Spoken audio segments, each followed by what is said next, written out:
Hi everyone! Welcome again to my vlog. Thank you so much for giving time again.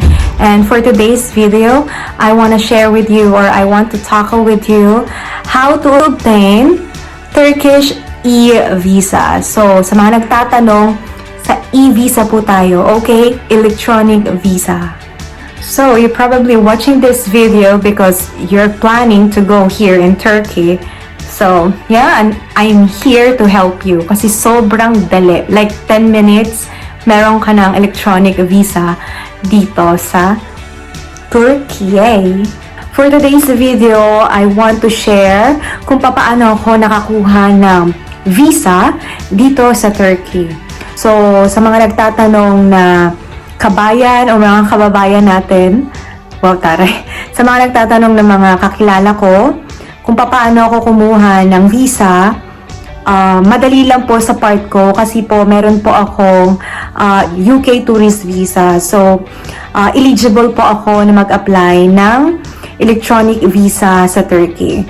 So, kung wala po kayong visa sa US, UK, or Schengen visa, maybe sa ibang video na lang po kayo manood.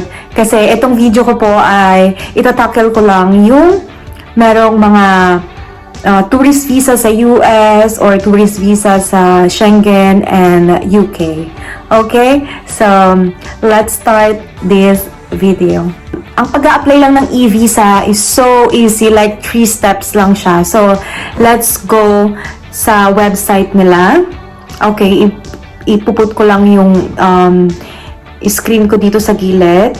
At punta lang kayo sa evisa.gov.tr. So, by the way, mag-iingat kayo kasi maraming manluloko, maraming scam dito sa website nila. So, make sure na yung ipapakita ko sa inyong video, eto yung lalabas talaga. So, evisa.gov.tr. Ayan. So, totoo, in 3 step, your visa is ready. So, totoo talaga to. I-fill up ka lang. Meron din dyang FAQ kung may mga tanong kayo. So, apply now. So, mamili tayo ng country, of course. From the Philippines pala to. Philippine passport. So, type natin Philippines. Philippines. Ayan. Ordinary passport, of course. Hindi naman tayo diplomat or what. And then, yung security code. Type natin yung security code.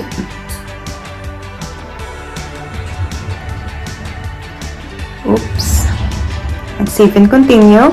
And then, as you can see there, your date of arrival. Lagay nyo yung kailan nyo plan pumunta. Kasi ako, nung time na nag-plan akong pumunta dito sa Turkey, nag-apply ako ahead of time. Kasi nga hindi ko alam kung paano mag-apply ng e-visa. Akala ko dati, yung regular na napag-a-apply pa sa Turkish embassy, something like that. Pero nung na-search ko nga, pwede pala ako, eligible pala ako mag-apply ng e-visa. So, fill up na ako ng form. So, ayun, lagay natin yung date na gusto nyo, syempre. And then, your e-visa is valid for period of 180 days. But you can exceed 1 month lang. So, 1 month ka lang pwedeng mag-stay sa Turkey sa visa mo. Hindi yan multiple entry ha. Pero pwede ka namang, halimbawa, nag-book ka ngayon, 1 year pa siya mag-expire. Pero, kung papasok ka na, kung mag-stay ka na sa Turkey, 1 month ka lang pwedeng mag-stay sa Turkey. Okay, so let's proceed. As you can see here, visa fee 20 USD only. $20 only. Okay, single entry. $20. So sa mga nagtatanong sa akin, bakit ganun sa ibang website?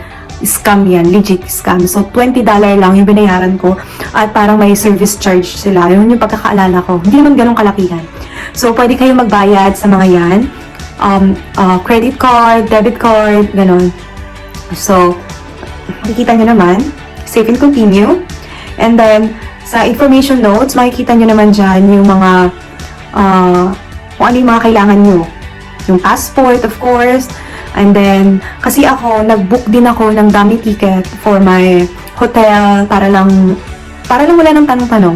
Nag-book ako ng hotel and then, meron naman akong insurance. So, may insurance din naman ako. And then, ayan, i-check nyo lang yan lahat. I'm traveling for purpose of tourism.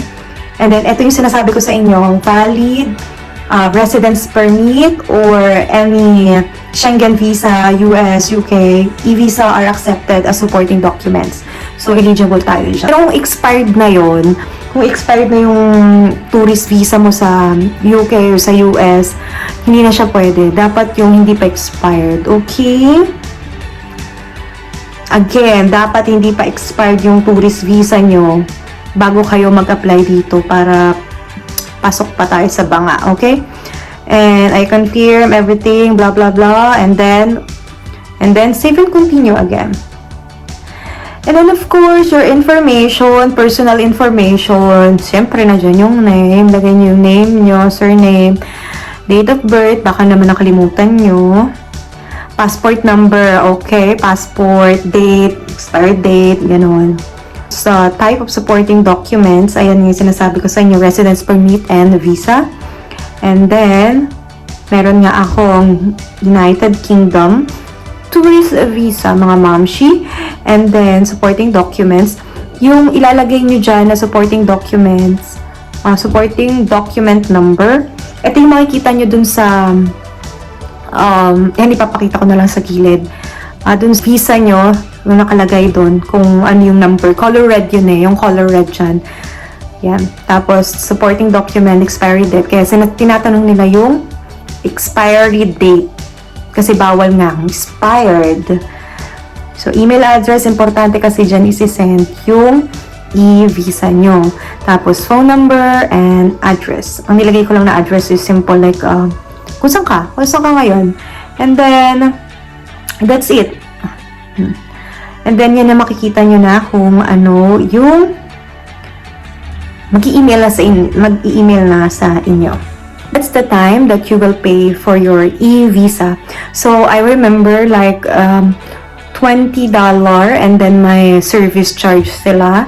So, nakalimutan ko na or hindi ko na alam kasi last year pa yon 2023. So, 2024 na tayo. So, I don't know kung nadagdagan pa. The payment is super simple. You just put all your information over there, your blah blah blah. And then, parang nagbabayad lang din kayo sa pag nag-order kayo ng mga damit. Ganun. And then, pagkatapos noon, mag-i-email na sila at yun na, sabihin na nila, your application is approved at isasend na nila sa'yo yung this one, ang iyong visa. Napakabilis. When I got in the airport, so easy. Kasi, by the way, I print out my visa. And then, when I was in the immigration area, I just give my passport. And then, I give my visa. And that's it. They didn't ask anything. So smooth. I go already. And then, yeah. That's it. Just simple like that. And then, you are good to go. Sorry if I talk so fast. I hope na-explain ko naman sa inyo yung mga dapat nyong itanong. At kung may mga tanong pa kayo, comment down below. Masasagot ko yan, promise. Kasi alam niyo naman, lola niyo wala pa masyadong gawa. So, sana meron kayo natutunan dito sa vlog kong to. Once again, thank you so much for watching. And if you have any questions, just comment down below. And if you want some content na gawin ko na while I'm here in Turkey, just tell me, okay? And follow my Instagram and my Facebook account. Thank you so much. Gula gula!